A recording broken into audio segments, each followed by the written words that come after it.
name is Hunter Teets, and I'm a licensed professional counselor and the director of Full Life. This video is to give people a sense of what it might be like to work with me as a supervisor.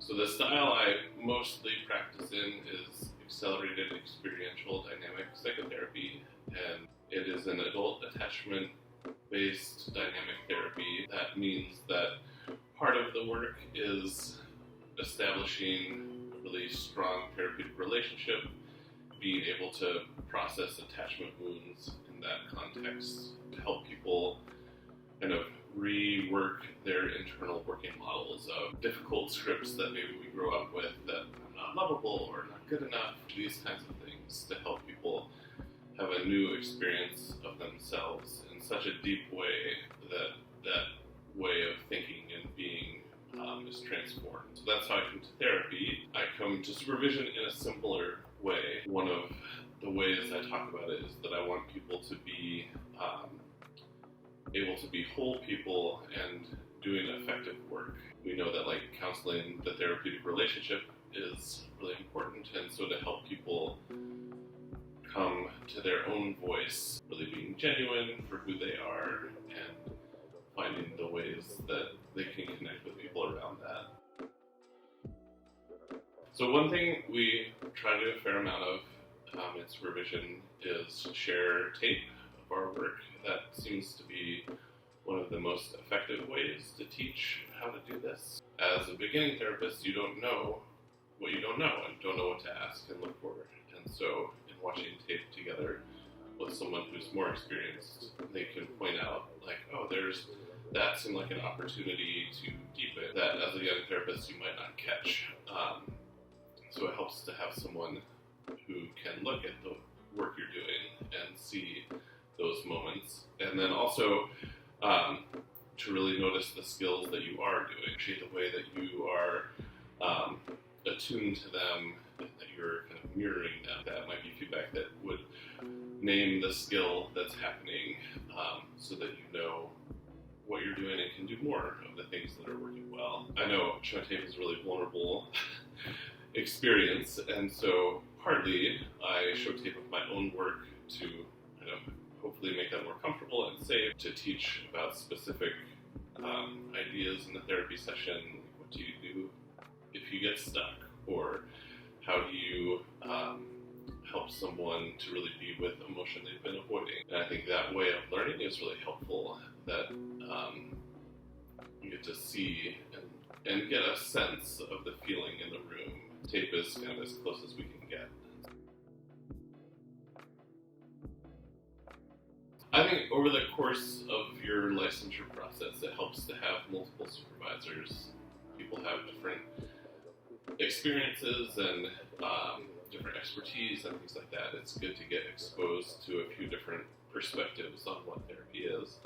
And for the people I work with towards licensure, the things I want them to have by the time they're done is a strong sense of their theoretical orientation, how their interventions kind of fit within that, and then feeling really skillful in those interventions. So I really want people to have a solid theoretical foundation in a style that feels like a good fit to them. I want people to have a good sense of how to think through ethical dilemmas that come up. But in our group is that it's really easy to get into an ethical dilemma. It's a lot more difficult to get out of. Have an eye out for what might be a problem and how to mitigate that or how to reduce that before we get in too deep. Another aspect is I hope to kind of help people with the business side of running a therapy practice. Maybe not true for everyone's context if you're working for an agency or in a group, but a lot of people do choose to go into private practice, and so having a sense of how to run your business. Business practices are good. It does support therapeutic practices to be good too. There's a connection there. So yeah, my main hope is that people would be set up for success in their context, whether that is private practice or an agency, those kinds of things.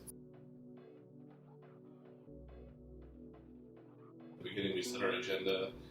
We usually will set aside some time to watch tape. The goal is like 50% of individual supervisions that we're watching sure that we have time to get through everything that's on the agenda. That can be anything from this patient I'm working with and I'm not sure where to go, or been sort of overwhelmed recently thinking about like the suffering that I encounter through this profession. I don't quite know how to manage that or what to do with that. Anything kind of work or clinical related. When we do watch tape, the things I really focus on are trying to hear what your style is and how you'd like to be supported in moving towards that. Sometimes you might not know, but I do like to kind of get in the habit of hearing from you what you want when we watch tape. In group supervision, we usually start with a similar kind of thing. We set an agenda. We usually do like a short mindfulness exercise, and then we start out with clinical questions usually, and then oftentimes in a group, one person is going to show tape for that group, and so again, we'll check in with them of what questions they're bringing, what they'd like us to be looking for, what kind of feedback they're wanting. In those settings, I try to step back a little bit more and allow more space for peer feedback. When we watch tape of other people's work, sometimes it's easier to know what to do. And so to give other people in the group the chance to know that they know those things, or to experience that they know those things, and they can be helpful. My perspective isn't always the best one, and just wanting to allow other perspectives to come in and to really enrich the therapist's understanding of their patient, and to really be supportive of them, of the therapist, in that relationship with their patient. There are lots of ways to be a therapist, to be a human. I have my particular way of being, and this kind of relationship is a fairly intimate relationship where we are talking about work that's difficult and work that brings up things in our own lives. First and foremost, to feel like, oh yeah, we're a good fit together, that we can have these kind of difficult conversations and have them in a way that's safe and supportive. I look for folks who are kind of motivated and curious on their own. There are so many ways to do therapy, so many ways to be a human. It takes a lot of work to figure that out, to figure out how I do that or how you're doing that. I find that people who are curious about those things and motivated to kind of look into things for themselves generally do well in this work. People who are willing to really wrestle authentically with big existential questions. We do deal with a lot of human suffering, and I think it helps to have just a framework and a willingness to wrestle with those big questions, and that really comes out in our work. That people are coming to us because life doesn't have easy answers. Not necessarily people who have it all figured out, right? But people who will struggle well with those difficult questions. The way our practice is set up is that a lot of people have different modalities that they work in that are kind of complementary. We have some people who focus on nature-based work or body-based work. I think a lot of it is really experiential work that we all do. Someone who is going to fit well in that framework, and also maybe bring sort of their own flavor. I appreciate learning about things that aren't my specialty. Like if someone is going to bring in more of an art therapy background, or just different ways of working than I have, I really value that. I like the kind of cross-pollination that happens with other modalities. I feel really grounded in the framework I have, and being able to kind of see where that framework fits in these other modalities, developing people's style that way. There's the theoretical orientation, and then the therapy skills that sort of make that theoretical orientation happen, right? Make the change happen. That's another reason why we like to watch tape.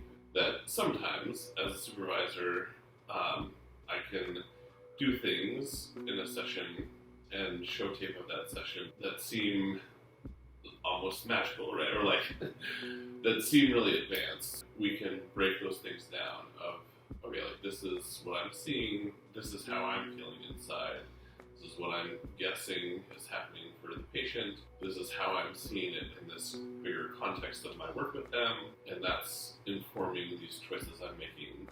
And that's why I'm like noticing that facial expression or that sigh, or that's why I'm choosing to go with them talking about feeling happy instead of feeling stressed. To break down things into really small parts so that that it makes sense why this intervention is happening. That's been something that's been really helpful for my own learning, is to get to see other people make these choices and then hear them kind of talk about why. One thing that also happens is that over your career, you get these things become more and more natural and more ingrained. Sometimes it's hard as a beginning therapist to look at tape of like a more advanced practitioner's work and understand why they're making all of the choices they're making. You might see like, oh, it's getting to this good result, but not necessarily seeing why. I really talk through really minute little pieces that are all kind of contributing to this bigger change or this bigger transformative moment for somebody. As a supervisor, kind of the highest priority is our patient's well-being. And supervision is it's the way we've decided you grow in this profession. It's kind of the centerpiece of getting your license is in Virginia, the 200 hours of supervision that you need. And so kind of as a profession, we recognize this as like the centerpiece of training. And I really take that seriously. And my style is to be really collaborative.